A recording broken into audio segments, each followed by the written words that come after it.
ముందుగా ఈ సమయాన్ని దయచేసిన దేవాదేవుని నా వందనాలు. అలాగే ఈ అవకాశం మీకు సిలువు మాటలలో 4వ మాటను నాకు దయచేసిన దానికి నా వందనాలు.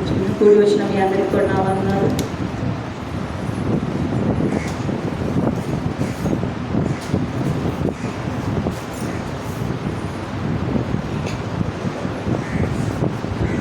దైవజనుల ముందు నిలబడి నేను వాక్యం చెప్పాలంటే చాలా భయంగా ఉంది. ఏదేమైనప్పటికీ దేవుడు నాకు ఇచ్చిన సమయాన్ని సద్వినియోగం చేసుకోవాలని ఆశపడుతున్నాను. మత్తయి సువార్త 27వ అధ్యాయము 46వ వచనం.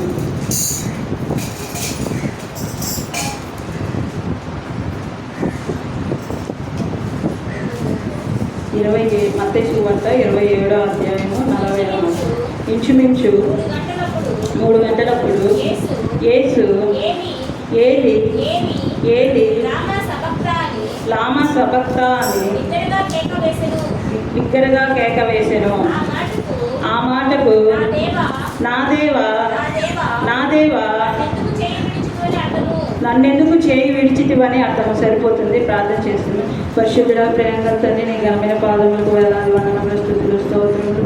ఈ శుక్రవారం దినం నా ప్రభా దేవా, నీ సిలువ మాటలలో ఉన్నాయి నా 4వ మాట నాకు ఇచ్చిన విధానం బట్టి నీకు వందన ప్రభా. నీ మాటలను వివరించడానికి నేను ఎంత మాత్రం తగిన దానం కాదు తండ్రి దేవా. పాపులలో ప్రధానాలను, అక్రమస్త్రాన్ని, అన్యాయస్త్రాన్ని, విషయాన్ని, దొంగను ఆయనను నీ కృపను బట్టి, నీ ఉచితమైన ప్రేమను బట్టి దేవా, నన్ను నీ బలిపీఠం వద్ద నిలబెట్టిన విధానం బట్టి నీ కృతజ్ఞత స్తుతులు స్తోత్రములు చెల్లించుకుంటున్నాను తండ్రి దేవా. నిలబడేది నేనే అయినప్పటికీ నా ప్రభా నా నోట నీ వాక్యం ఉంచమని అడుగుతున్నాను. చిన్న వయసులోనే నువ్వు ఇర్మాన్ని ఏర్పాటు చేసుకొని జనములకు ప్రవక్తగా నువ్వు ఏర్పాటు చేస్తున్నావు ప్రభా దేవా తండ్రి. నేను అల్పురాలని అయోగ్యాన్ని తండ్రి దేవా, నువ్వే నన్ను నడిపించమని అడుగుతున్నాను. నీ సిలుచాటును మరుగుపరుచుకోండి ప్రభా దేవా తండ్రి. వినగల చెవులను, గ్రహించుకోగల ఆత్మను దయచేసి భద్రపరచమని, కృప చూపించమని, లేకట్ట విగ్రహ మత్స్యకుల బలాన్ని ఏసునామములో బంధించమని క్రీస్తువారి అడిగి వేడుకుంటున్నాం పరమ తండ్రి. ఆమేన్. మత్తయి సువార్త 27వ అధ్యాయము 46వ వచనంలో ఇంచుమించు 3 గంటలప్పుడు యేసు ఏలి లామా సబక్తా అని బిగ్గరగా కేక వేసెను. ఆ మాటకు నా దేవా నన్నెందుకు చేయి విడిచితివని అర్థము. ఇక్కడ ప్రభువారు శిలువ మానుపై వేలాడుతున్నప్పుడు ఇంచుమించు 9 గంటల సమయంలో ఆయన శిలువ మానుపై ఎక్కించి ఉన్నారు. అయితే 3 మాటలు దేవుడు మన కోసము, మన నిమిత్తము మాట్లాడి ఉన్నాడు. ఈ 4వ మాట నుండి దేవుడు తన నిమిత్తం మాట్లాడి ఉన్నాడు. ఈ 4వ మాటలో ఇది 4వ మాట, 7 మాటలలో ఇది మధ్యలో ఉన్న మాట. ఏలి లామా సబక్తా అని మాట్లాడి ఉన్నాడు. ఈ మాటకు అరామిక్ భాషలో ఈ మాట మాట్లాడారని కొంతమంది దైవజనులు నిపుణులు మాట్లాడి ఉన్నారు. అలాగే ఇది ఏలి లామా సబక్తా అని మాట్లాడుతున్నప్పుడు అక్కడ నిలుచున్న కొంతమంది ఏమని అనుకున్నారంటే ఈయన ఏలియా అని పిలుస్తున్నారు అని అనుకున్నారు. కానీ ఈ మాటకు అర్థం కిందనే ఇచ్చిన్నాడు, నా దేవా నన్నెందుకు చేయి విడిచితివి అని. సాధారణంగా లోకంలో మొదటి మాటలకి చివరి మాటలకి చాలా విలువ ఉంటుంది. అవి ఎంతో అమూల్యమని చాలామంది భావిస్తుంటారు. పుట్టినప్పుడు తొలి పలుకులు మాట్లాడే బిడ్డ ఏం మాట్లాడతాడు? ఫస్ట్ అమ్మ అని పిలుస్తాడా, నాన్న అని పిలుస్తాడా, అమ్మమ్మ అంటాడా, నాన్నమ్మ అంటాడా అని చాలా ఆతృతగా ఎదురు చూస్తుంటారు. కొంతమంది అయితే ఇప్పుడున్న టెక్నాలజీని బట్టి అవి రికార్డ్ కూడా చేసుకొని మళ్ళా వింటుంటారు. చనిపోయేటప్పుడు ఏం మాట్లాడతాడు అని కూడా అక్కడే ఉంటారు. ఏదైనా ఆస్తి వివరాలు చెప్తాడా, లేదంటే చివరి మాట ఏం మాట్లాడు అని అక్కడే ఉండి ఆయన కనిపెట్టుకుంటూ ఉంటారు. ఆ చనిపోయే ఆమె కావచ్చు, అతను కావచ్చు, అక్కడే ఉండి కనిపెడుతూ ఉంటారు. కానీ ప్రభు మన కోసం సిలువలో 7 మాటలు పలికి ఉన్నాడు. ఇప్పటివరకు మన సహోదరులు 3 మాటలు చెప్పి ఉన్నారు. మరి 4వ మాటలో ఏలి లామా సబక్తా అని బిగ్గరగా కేక వేసను అని మనం మాట్లాడుకుంటున్నాము. ప్రభు ఆ సిలువ మాటపై నీ కోసం నా కోసమే ఎక్కి ఉన్నాడు, కానీ తన పాపం నిమిత్తము ఎక్కిలేదు. ఆయనలో ఏ పాపము లేదు, ఆయనలో ఏ నేరము లేదు. ఆయన ఎంతో పరిశుద్ధమైన దేవుడై ఉన్నాడు. ఆయనలో పరిశుద్ధత లేదు అని ఎవరైనా స్థాపించగలరా? ఎవరు స్థాపించలేరు.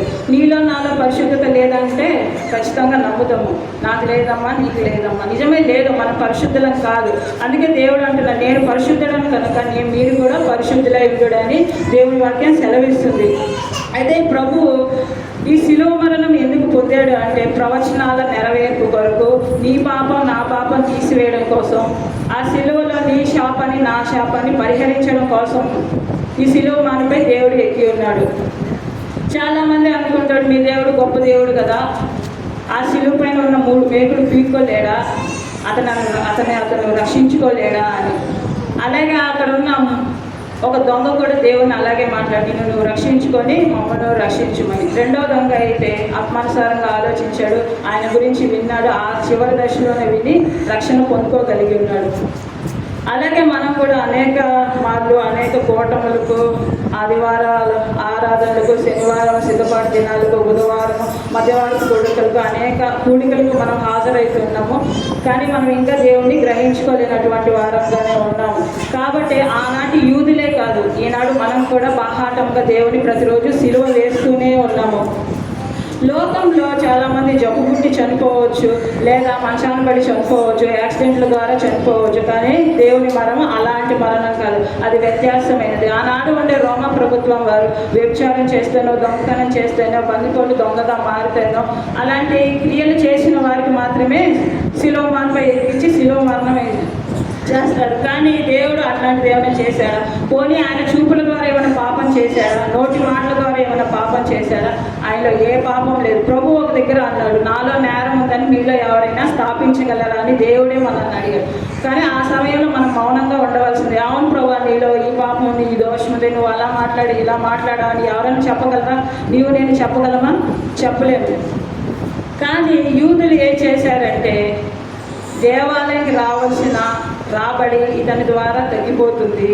అందరూ ప్రభు వారు కొండ దగ్గరికి వెళ్తున్నారు, సముద్ర అద్దరి దగ్గరికి వెళ్తే అక్కడికి వెళ్తున్నారు, ఆయన వాక్యం వింటున్నారు. దేవాలయానికి ఎవరు రావడం లేదు. సొలొమోను అంత శ్రేష్టమైన దేవాలయం కట్టించారు, 46 సంవత్సరాలు కష్టపడి కట్టించారు, కానీ దేవాలయానికి రావడం లేదే అని బాధతోటి వారికి వచ్చే ఖర్చు అదంతా పోతుందే అని వారు ఈ విషయాన్ని ఆలోచించి యేసు ప్రభు వారిని చంపాలని ఆశపడ్డారు. కానీ వారి ఆశ చొప్పున కాదు, కానీ తండ్రి చిత్తం నెరవేర్చడానికి దేవుడు ఈ లోకానికి వచ్చి ఉన్నాడు. నశించిపోతున్న ఆత్మలను వెతికి రక్షించడానికే మనుష్య కుమారుడు ఈ లోకానికి వచ్చాడు. కానీ వాళ్ళు యూదులు చంపుతారు కాబట్టి ఈ లోకానికి దేవుడు రాలేదు. ప్రభు మరణం వలన మనకు రక్షణ ఉంది. ప్రభు మరణం వలన పాపానికి విమోచన ఉంది. ప్రభు మరణం వలన పాపపు కట్లు తెగిపోవడం కూడా జరుగుతూ ఉంది. అలాగే ఈ మత్తయి సువార్తలోనే కాకుండా మార్కు సువార్తలో కూడా ఇదే వచనము ఉంటుంది. అది చూడాల్సిన అవసరం లేదు. 15వ అధ్యాయం 34వ వచనంలో ఉంటుంది. ఏలి అనే మాట విని ఏలియా అని పిలుస్తున్నారని అక్కడ ఉంటే చాలామంది అనుకున్నారు, ఆయనను అపహసించారు. ఏలియా వచ్చి ఇతన్ని రక్షిస్తాడేమో చూద్దాము అని చూస్తూ ఉన్నారు దేవుణ్ణి. కానీ దేవుడు ఆ సమయంలో ఎంతో బాధపడ్డాడు. ఆ 3 మాటలు మన కోసం, మన నిమిత్తం దేవునికి ప్రార్థన చేశాడు, విజ్ఞాపన చేశాడు, వాగ్దానం చేశాడు, బాధ్యతను కనపరిచి ఉన్నాడు తన తల్లి విషయంలో. ఈ మాటలు దేవుడు తన బాధను వ్యక్తపరుస్తున్నాడు. నా దేవా నన్నెందుకు చేయి విడిచితివే. ఒక తండ్రి ఒక బిడ్డని తీసుకొని బయటికి ఎక్కడికైనా తీసుకొని వెళ్ళాడు, బజారుకో లేదా ఇంకెక్కడికో తీసుకొని వెళ్ళాడు. ఆ సమయంలో తండ్రి తన బిడ్డను వదిలేసి వెళ్ళిపోతే ఆ బిడ్డ ఎంత విలువలాడుతుంది, అయ్యో నా తండ్రి నన్ను వదిలేశారు, ఇక్కడ వదిలేశాడు, అక్కడ వదిలేశాడు అని ఎంతో బాధపడి, నేను ఇంటికి ఎలా వెళ్ళాలి, నన్ను ఎవరు తీసుకొని వెళ్తారని చాలా బాధపడతాడు. కానీ ఇక్కడ దేవుడు తన కుమారుని చేయి ఎక్కడ వదిలేశాడంటే బజార్లో వదిలేలేదు, వీధిలో వదిలేదు, లేదా పక్కింటి వారింటి దగ్గర, ఎదురింటి వారింటి దగ్గర వదిలేదండి. సిలువ మానుపై దేవుడు తన చేయిని వదిలేశాడు. ఎందుకని వదిలేశాడు? మన పాపాలన్నీ ఆయన మీద ఆరోపించబడ్డాయి కాబట్టి, ఆయన పాపమయం అయిపోయాడు కాబట్టి, అందుకని దేవుడు తన చెయ్యిని విడిచిపెట్టేశాడే కానీ మరొక విధం కానే కాదు. ఈ మాటలు చూసుకుందాము. హెబ్రీయులకు రాసిన పత్రిక 9వ అధ్యాయం 22వ వచనం.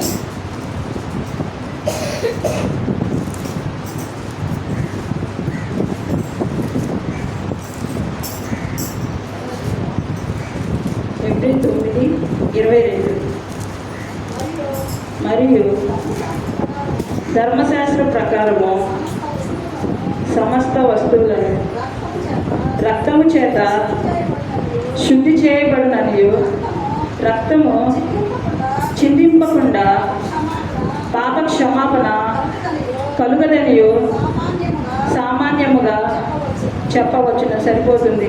ఇక్కడ దేవుడి వాక్యం సెలవిస్తుంది కదా, హెబ్రీ పత్రిక 9వ అధ్యాయం 22వ వచనంలో, ధర్మశాస్త్రం ప్రకారము రక్తం చిందింపకుండా పాప క్షమాపణ లేదని దేవుని వాక్యం సెలవిస్తుంది.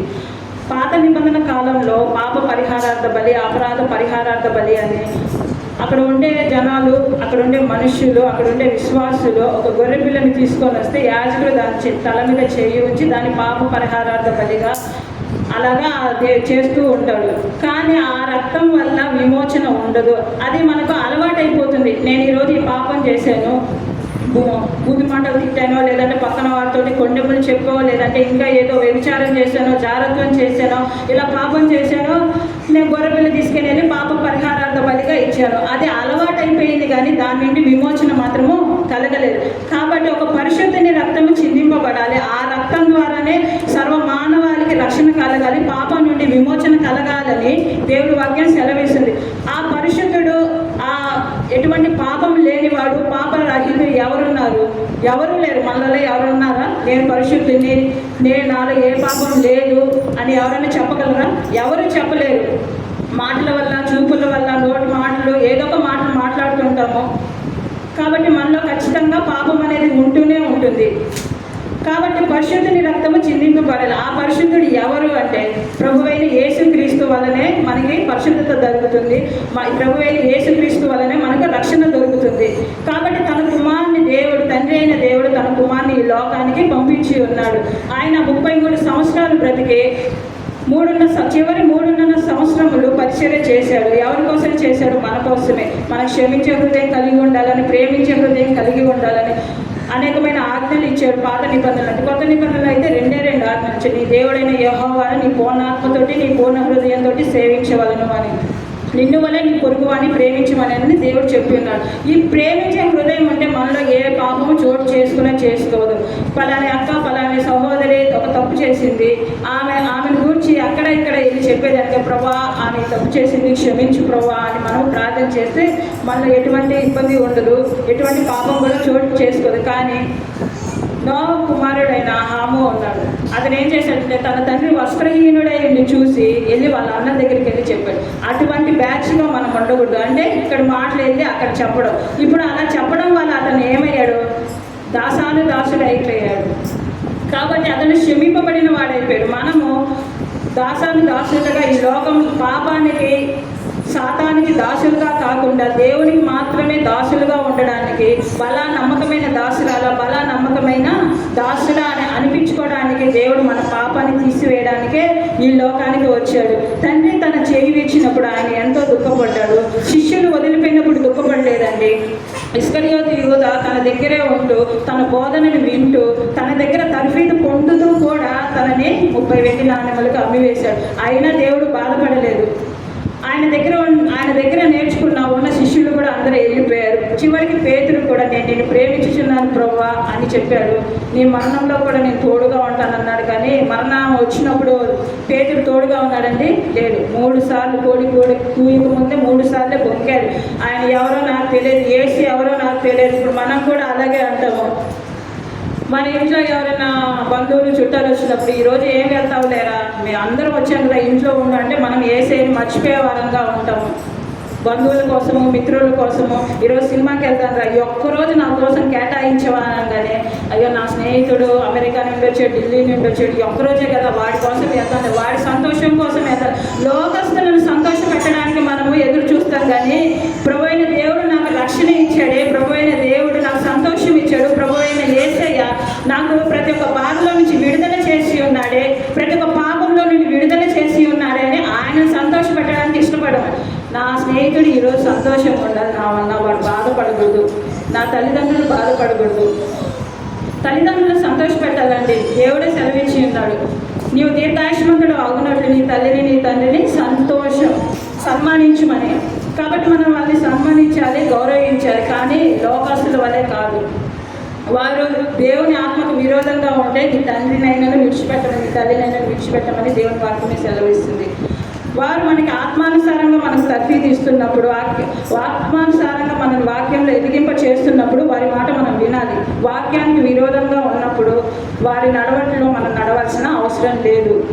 కాబట్టి ప్రభువైన దేవుడు అబ్రహామును కూడా ఆ రీతిగానే ఏర్పాటు చేసుకున్నాడు. నీ తండ్రి ఇంటి వారిని, నీ స్వజలను, నీ ఇంటిని వదిలిపెట్టి రమ్మన్నాడు. నేను చూపించబో దేశానికి వెళ్ళమన్నాడు. చూపించారా? అలాగే వెళ్తూ ఉన్నాడు కానీ, దేవుని కృప కొరకు అలాగే వెళ్తూ ఉన్నాడు కానీ, ప్రభా ఫస్ట్ ఆ స్థలం ఎక్కడుందో చూపించు ప్రభా, అక్కడ మంచిగా ఉండిద్దా, అక్కడ ఆహార వసతులు ఉన్నాయా, నీటి కాలువలు ఉన్నాయా అని ఏమీ అడగలేదు. అని చెప్పాడు. ఈయన ముందుకు వెళ్ళాడు. విశ్వాసంతో ముందడుగులు వేసాడే కానీ మొదటగా అక్కడ ఏముంది అని ఏది తెలుసుకొని వెళ్ళలేదు. కాబట్టి మనం లోకస్తుల వలె కాకుండా, లోకంలో జారిపోయే వారంగా కాకుండా, లోక స్నేహానికి మనము బద్దులమై ఉండకుండా దేవుని యొక్క ప్రేమకు బద్దులమై ఉండాలి. దేవుని యొక్క వాక్యానికి బద్దులమై ఉండాలి. దేవుడు మనల్ని క్షమిస్తున్నాడు. ప్రతి ఒక్క పాపం, దేవా నేను ఈ దినానికి పాపం చేశానని సాయంత్రం మరలా ప్రార్థిస్తూ ఉంటాము. అప్పుడు దేవుడు క్షమిస్తున్నాడు. మరలా అదే క్షమాపణ, మరలా అదే పాపం జరిగిస్తున్నాడు. కానీ దీనివల్ల పాపానికి విమోచన లేదు, దీనివల్ల శాపానికి విమోచన లేదు. కాబట్టి పరిశుద్ధుని రక్తము చిందింపబడాలి. ఆ పరిశుద్ధుడే ప్రభువైన యేసుక్రీస్తు అని లేఖనములు సెలవిస్తూ ఉన్నాయి. ఇక్కడ తండ్రి అయిన దేవుణ్ణి ప్రభు బాధతోటి అడుగుతున్నాడు, నా దేవా నా దేవా నన్నెందుకు చేయి విడిచావు అని. లోకంలో నాన్న చనిపోయాడు, నాకు తోడుగా లేడే, నా భర్త చనిపోయాడు, నాకు తోడుగా లేడే, అయ్యో నా తండ్రి చనిపోయాడు, నాకు తోడుగా లేడే, వారు ఉంటే బాగుండే, నాకు ఈ స్థితిలో నాకు సహాయం చేసేవారు కదా, నేను ఈ ఆపదలో ఉన్నప్పుడు నాకు సహాయం చేసేవారు కదా, నేను ఈ కష్టంలో ఉన్నప్పుడు నాకు సహాయం చేసేవారు కదా, నేను ఈ దుఃఖంలో ఉన్నప్పుడు నా కన్నీరు తుడిచేవారు కదా అని చాలా బాధపడుతూ ఉంటాం. నిజమే, వారు ఉంటే మంచిదే, ఏదో ఒక సహాయం చేసావు. కానీ వారు చేస్తారో చేయరో తెలియదు. కానీ దేవుడైతే ఖచ్చితంగా నీకు నాకు సహాయం చేయవాడై ఉన్నాడు. నేను నీకు సహాయం చేస్తానని దేవుని వాగ్దానం సెలవిస్తుంది.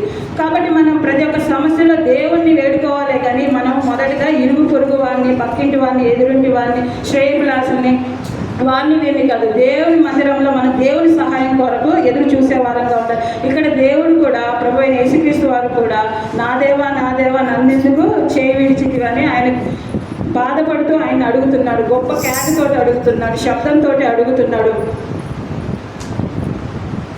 కీర్తనలు 22:1 ఒకసారి చూసుకుందాం.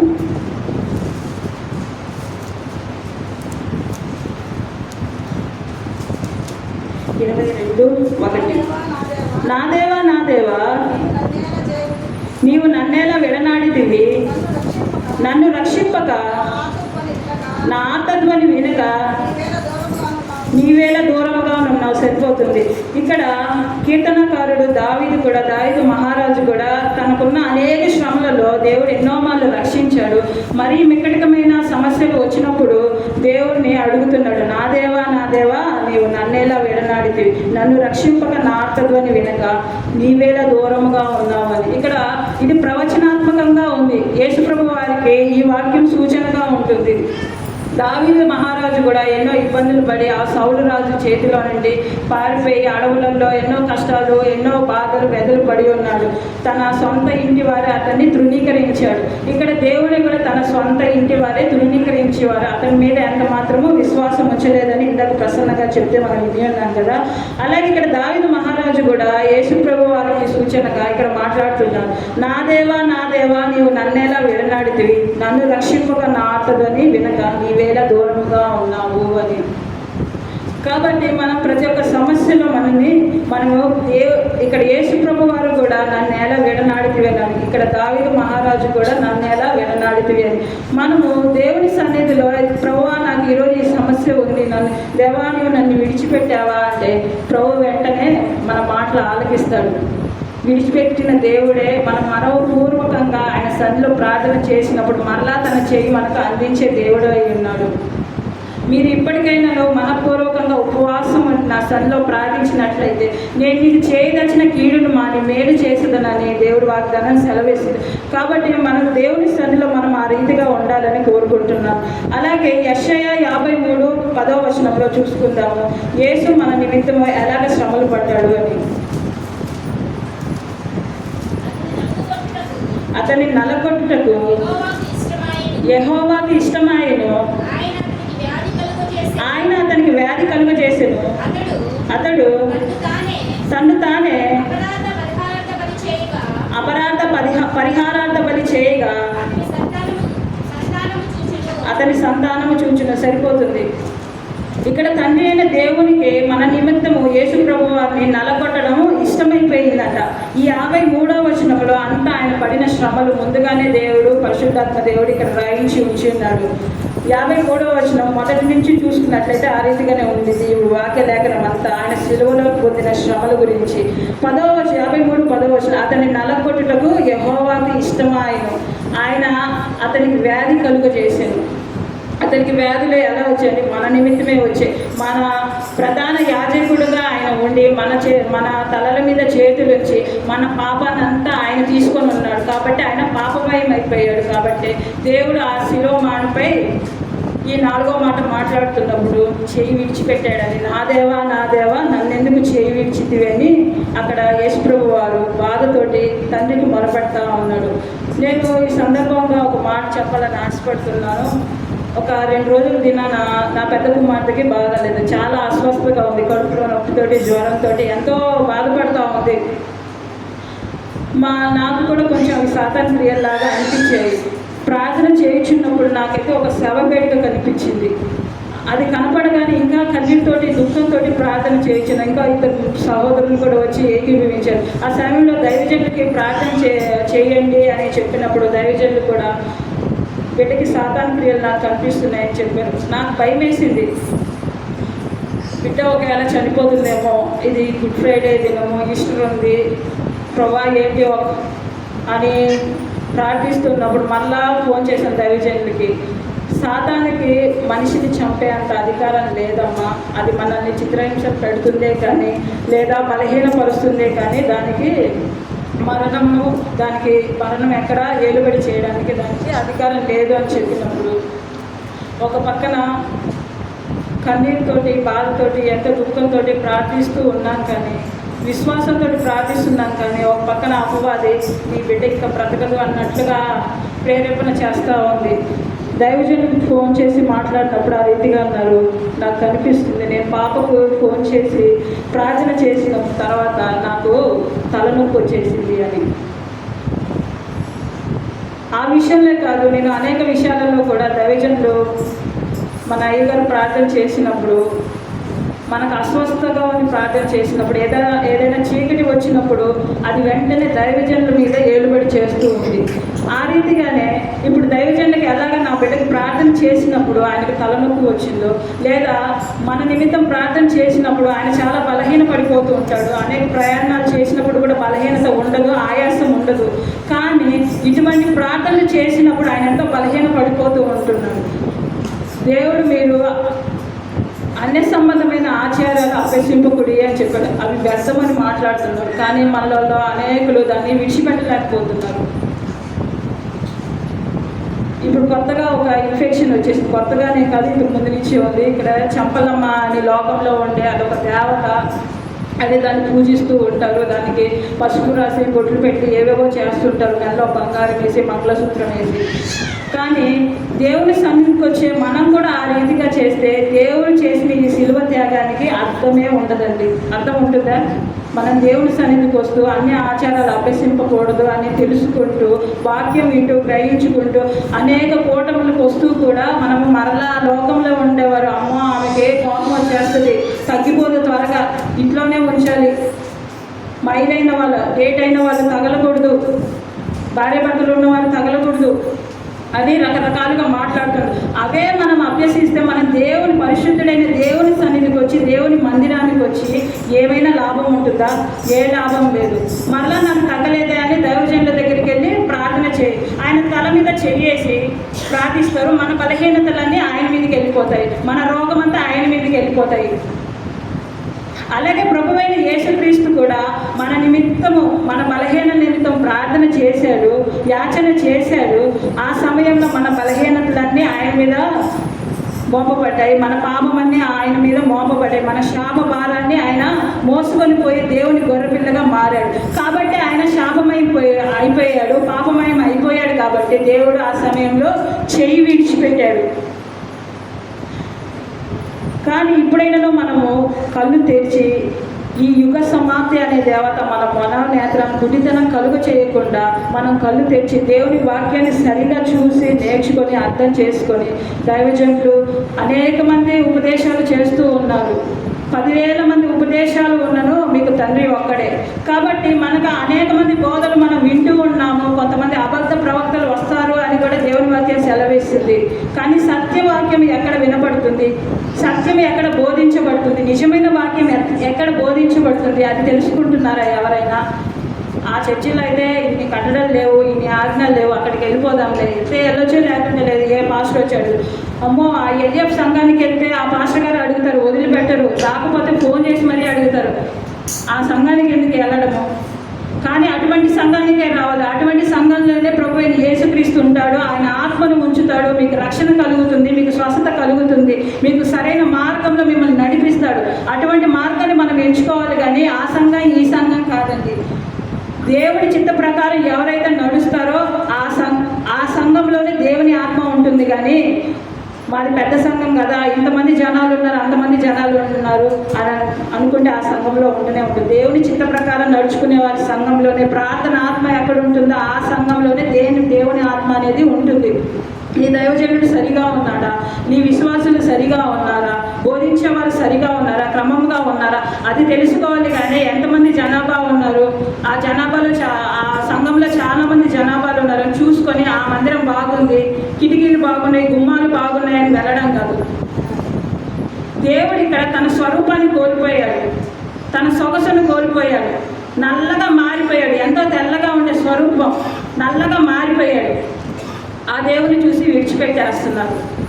బాగా ఉన్న మందిరానికే వెళ్తున్నారు. కానీ ఆ మందిరానికి లేవు, ఇది సరిగా లేదు, అది సరిగా లేదు, సౌండ్ బాక్స్ ఉంటే బాగా ఉంటుంది, వినడానికి వినసొంపుగా పాటలు వస్తాయి, ఆ మందిరానికి వెళ్దామని ఉంటారు. కానీ దేవుని ఆత్మ ఉన్న మందిరానికి మాత్రం ఎవరు రాలేనటువంటి వారుగా ఉంటున్నారు. దేవుడు సిలువపై ఏడుస్తున్నాడు, నా దేవా నా దేవా నా చెయ్యి అలా విడిచితివి అని ఏడుస్తున్నాడు. తన శరీరం కోసం కదా, ఆత్మ కోసం. నా బిడ్డలు ఇంకా ఈ రీతిగానే ఉన్నారు, ఇంకా ఈ అన్య సంబంధమైన ఆచారాలకే బొద్దులైపోతున్నారు, ఇంకా ఈ అన్య సంబంధమైన ఆచారాలకి అలవాటు పడిపోయారు. కానీ నేను చేసిన ఈ శిలువ త్యాగము వ్యర్థమైపోతుంది. అయ్యో ఈ ప్రజలు ఇంకా ఆలకించట్లేదు, ఈ ప్రజలు ఇంకా చూడడం లేదే. ప్రజలు దేవుడు సిలువమానుపై ఉన్నప్పుడు అటువైపు వెళ్తున్న వారు చూసి దేవాలయమును పడగొట్టి 3 దినాలలో లేపుతానని చెప్పిన వాడు ఇతడేనా? ఇతను రక్షించుకోలేడు, కానీ దేవాలయాన్ని పడగొట్టి 3 దినాలలో లేపుతాడని. కానీ దేవుడు తాను మరణించి 3వ దినాన పునరుద్ధానుడై లేస్తానని చెప్పి నాకు సూచనగా మాట అన్నాను. కానీ సొలొమోను కట్టించిన దేవాలయాన్ని పడగొట్టి లేపుతానని కాదు. కాబట్టి మన ఆత్మను మనం పడగొట్టుకునే వారంగా కాకుండా దేవుని ఆలయంలో నిత్యము జీవింపునట్లుగా దైవజనులు ఏదైతే చెప్తున్నారో ఆ వాక్యాన్ని అనుసరించి, దేవుడి వాక్యం పరిశుద్ధ గ్రంథంలో ఏదైతే చెప్తుందో ఆ వాక్యాన్ని అనుసరించి మనం దేవుని సన్నిధిలో మొరపట్టే వారంగా, ప్రార్థన చేసేవారంగా, యాచనలు చేసేవారంగా ఉండాలి. ప్రభువైన యేసుక్రీస్తు కూడా తన మరణం దేవునికి అంగీకారంగా ఉండడానికి ప్రార్థనలు చేశాడు, యాచనలు చేశాడు, విజ్ఞాపనలు చేశాడు. భయభక్తులతోటి ఆ ప్రార్థనను చేసి ఉన్నాడు. ఆయన శరీరధారి అయి ఉన్నప్పుడు ఎంతో భయభక్తులు కలిగి ఉన్నాడు. దేవుని కుమారుడే కదా, తన ఇష్టానుసారంగా జీవించవచ్చు కదా, కానీ ఆ రీతిగా జీవించలేదు. నీకు నాకు మాదిరి చూపించడానికే ఈ లోకానికి వచ్చాడు, నీకు నాకు ఒక క్రమాన్ని నేర్పించడానికే ఈ లోకానికి వచ్చాడు. కాబట్టి దేవుడు ఆ శిలువమానుపై నా దేవా నన్నెందుకు చేయి విడిచితివేరి దేవునితోటి మాట్లాడుతున్నాడు, బాధతోటి మాట్లాడుతున్నాడు. నీ విషయంలో నా విషయంలో దేవుడు అటువంటి బాధ పడకుండా, అయ్యో నా బిడ్డలు ఈ వాక్యం విని గ్రహించుకుంటున్నారు, నా రాజ్యంలోకి రావడానికి సిద్ధపడుతున్నారు అని దేవుడు సంతోషించేలాగా ఈ పరిశుద్ధాత్మ దేవుడు వాక్యాన్ని దీవించును గాక. ఆమేన్.